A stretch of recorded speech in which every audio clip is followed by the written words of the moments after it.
अरशद नदीम ने एक नया इतिहास रच दिया, लोगों को हैरान कर दिया और वो मेंस जेवलिन थ्रो का गोल्ड मेडल जीत गए। पाकिस्तान ने ओलंपिक खेलों में 32 वर्षों के बाद अपना पहला मेडल जीता है और ये मेडल भी 2 नए वर्ल्ड रिकॉर्ड के साथ उसने जीता। नीरज चोपड़ा की सारी उम्मीदें तभी समाप्त हो गई होंगी मानसिक तौर पर जब नदीम ने 90 के आंकड़े को पार कर लिया, जब उन्होंने 92 मीटर का थ्रो फेंका। नदीम पाकिस्तान के वो एथलीट हैं जिन्हें उन्हीं के देश ने बार बार नीचे खींचा है, पीछे खींचा है।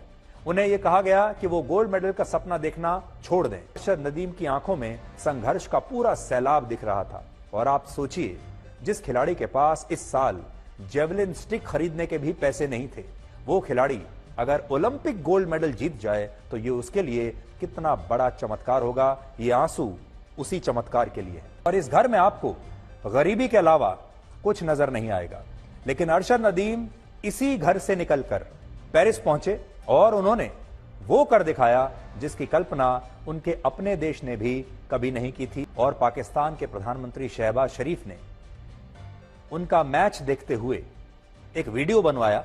अरशद नदीम ने एक नया इतिहास रच दिया, लोगों को हैरान कर दिया और वो मेंस जेवलिन थ्रो का गोल्ड मेडल जीत गए। पाकिस्तान ने ओलंपिक खेलों में 32 वर्षों के बाद अपना पहला मेडल जीता है और यह मेडल भी 2 नए वर्ल्ड रिकॉर्ड के साथ उसने जीता। 27 वर्ष के अरशद नदीम ने 92.97 मीटर का थ्रो फेंका, जो एक नया वर्ल्ड रिकॉर्ड है। लगभग आप समझ लीजिए कि 93 मीटर ही इसको कह सकते हैं आप। बहुत लंबा थ्रो था। इससे पहले ओलंपिक खेलों में वर्ष 2008 में नॉर्वे के खिलाड़ी ने 90.57 मीटर का थ्रो फेंककर गोल्ड मेडल जीता था, लेकिन अरशद नदीम ने तो इस रिकॉर्ड को भी तोड़ दिया और एक नया वर्ल्ड रिकॉर्ड ही बना दिया। यही नहीं, उन्होंने अपने आखिरी प्रयास में भी 91.79 मीटर का थ्रो फेंका, जो पिछले वर्ल्ड रिकॉर्ड से ज्यादा था। और फाइनल में उन्होंने लगातार 2 बार 90 मीटर के असंभव से आंकड़े को छुआ, जो किसी चमत्कार से कम नहीं है। असल में नीरज चोपड़ा की सारी उम्मीदें तभी समाप्त हो गई होंगी मानसिक तौर पर जब नदीम ने 90 के आंकड़े को पार कर लिया, जब उन्होंने 92 मीटर का थ्रो फेंका। उसके बाद बड़े से बड़े खिलाड़ी का भी ऐसा लगता है कि उन्होंने मानसिक रूप से अपनी हार स्वीकार कर ली होगी, क्योंकि यह असंभव सी बात है। फाइनल में अरशद नदीम के अलावा कुल 11 और खिलाड़ी थे और इन सभी खिलाड़ियों के पास 6 मौके थे, लेकिन कोई भी खिलाड़ी 90 मीटर के आंकड़े को छू नहीं पाया, जबकि अरशद नदीम ने एक बार नहीं बल्कि 2 बार 90 मीटर को पार किया और गोल्ड मेडल जीतकर वो पाकिस्तान को ओलंपिक खेलों की पद तालिका में भारत से काफी आगे ले गए। इससे भी बड़ी बात यह है कि वर्ष 2016 में साउथ एशियन गेम्स से लेकर वर्ष 2023 की वर्ल्ड एथलेटिक चैंपियनशिप्स तक नीरज चोपड़ा और अरशद नदीम के बीच कुल 9 बार सीधा मुकाबला हुआ और इन सभी मुकाबलों में हर बार नीरज चोपड़ा अरशद नदीम से हर बार आगे रहे।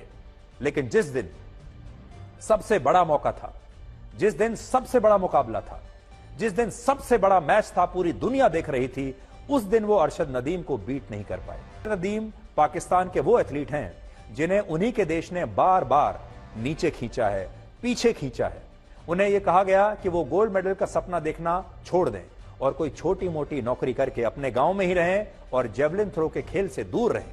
लेकिन वही अरशद नदीम सारी परिस्थितियों को हराकर ओलंपिक खेल में सोने की तरह ऐसे चमके कि आज पूरी दुनिया उन्हीं के बारे में बात कर रही है। इसलिए आज आपको अरशद नदीम से बहुत कुछ सीखना चाहिए। हमारे देश के जो युवा हैं खास तौर पर, उन्हें अरशद नदीम से आज प्रेरणा लेनी चाहिए। अरशद नदीम की आंखों में संघर्ष का पूरा सैलाब दिख रहा था और आप सोचिए, जिस खिलाड़ी के पास इस साल जेवलिन स्टिक खरीदने के भी पैसे नहीं थे, वो खिलाड़ी अगर ओलंपिक गोल्ड मेडल जीत जाए तो ये उसके लिए कितना बड़ा चमत्कार होगा। ये आंसू उसी चमत्कार के लिए है। अगर कल्पना कीजिए कि क्रिकेट के वर्ल्ड कप फाइनल में पाकिस्तान ने भारत को हरा दिया होता तो अब तक भारत में हंगामा मच गया होता, लोगों ने अपने टीवी सेट्स तोड़ दिए होते, पूरा देश निराशा में डूब गया होता या फिर पूरा देश क्रोध में जल रहा होता, क्योंकि हम ये स्वीकार नहीं कर सकते। इस बार हम पाकिस्तान से तो हारे जेवलिन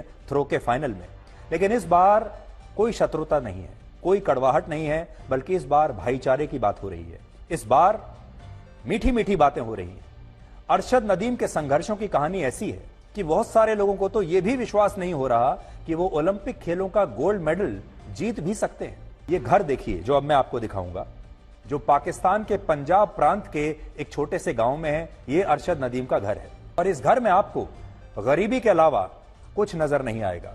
लेकिन अरशद नदीम इसी घर से निकलकर पेरिस पहुंचे और उन्होंने वो कर दिखाया जिसकी कल्पना उनके अपने देश ने भी कभी नहीं की थी। कैसी जगह पर वो प्रैक्टिस करते हैं, उनके पास क्या साधन है, क्या सुविधाएं हैं। अरशद नदीम ज्यादा पढ़े लिखे भी नहीं है और उनके गांव में इतनी गरीबी थी कि उनके पास आखिरी रास्ता यही था कि वो खेलों में कुछ करें और खेलों के कोटे से उन्हें कोई छोटी मोटी सरकारी नौकरी मिल जाए। खेलों में वो आए भी इसीलिए थे कि ये सोचकर कि कोई छोटी मोटी सरकारी नौकरी मिल जाएगी। और इस तरह अरशद नदीम ने पहले क्रिकेट खेलना शुरू किया और बाद में वो डिस्कस थ्रो में चले गए और डिस्कस थ्रो से होते हुए वो जेवलिन थ्रो के खेल में आ गए। वर्ष 2015 में जब अरशद नदीम ने यह सपना देखा कि वो जेवलिन थ्रो में पाकिस्तान को ओलंपिक मेडल एक दिन दिलाना चाहते हैं, तब उनके पास जेवलिन स्टिक खरीदने के भी पैसे नहीं थे। और यहां अरशद नदीम की जगह कोई और खिलाड़ी होता तो वो अपनी गरीबी को बड़ा कारण मानकर शायद कोशिश करना ही छोड़ देता और गरीबी के सामने हार जाता, गरीबी को अपना एक बहाना मान लेता। लेकिन अरशद नदीम ने अपनी गरीबी को बहाना नहीं बनाया और उन्होंने बांस की लकड़ी को अपनी जेवलिन स्टिक बना लिया और इस बांस की लकड़ी से कई महीनों तक वो जेवलिन थ्रो फेंकने की प्रैक्टिस करते रहे। मेडल सिर्फ बड़े घर, पैसे, संसाधनों और बड़े बड़े कोचेस को हायर करने से नहीं जीते जाते। मेडल पैसे से नहीं आता, बल्कि मेडल आता है मेहनत से, संघर्ष से। और जब आपके अंदर एक आग होती है, उस आग से मेडल आता है।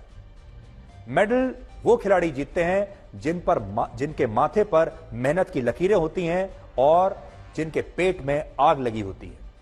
अरशद नदीम ने पाकिस्तान को कई अंतर्राष्ट्रीय प्रतियोगिताओं में मेडल जिताए हैं, लेकिन इसके बदले में उन्हें पाकिस्तान की सरकार और वहां के खेल संघों से कुछ ज्यादा नहीं मिला।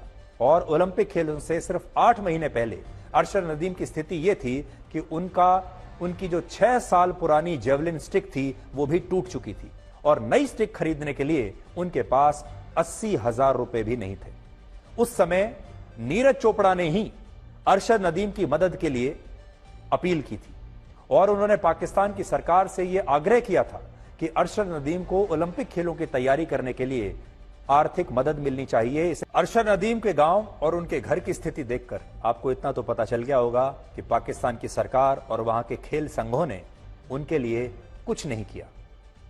लेकिन अब जब अरशद नदीम गोल्ड मेडल जीत चुके हैं, तो अब इस गोल्ड मेडल का श्रेय लेने के लिए पाकिस्तान में होड़ लगी हुई है और पाकिस्तान के प्रधानमंत्री शहबाज शरीफ ने उनका मैच देखते हुए एक वीडियो बनवाया जिसमें वो अरशद नदीम के गोल्ड मेडल जीतने पर वो अपनी खुद की तारीफ करवा रहे हैं। वो प्रधानमंत्री भी जो चाहे सफलता से पहले आपको मिलने के लिए 2 मिनट का समय ना देता हो, बाद में सफल होने के बाद आपके साथ फोटो खिंचवाना चाहता है, आपकी सफलता का श्रेय लेना चाहता है।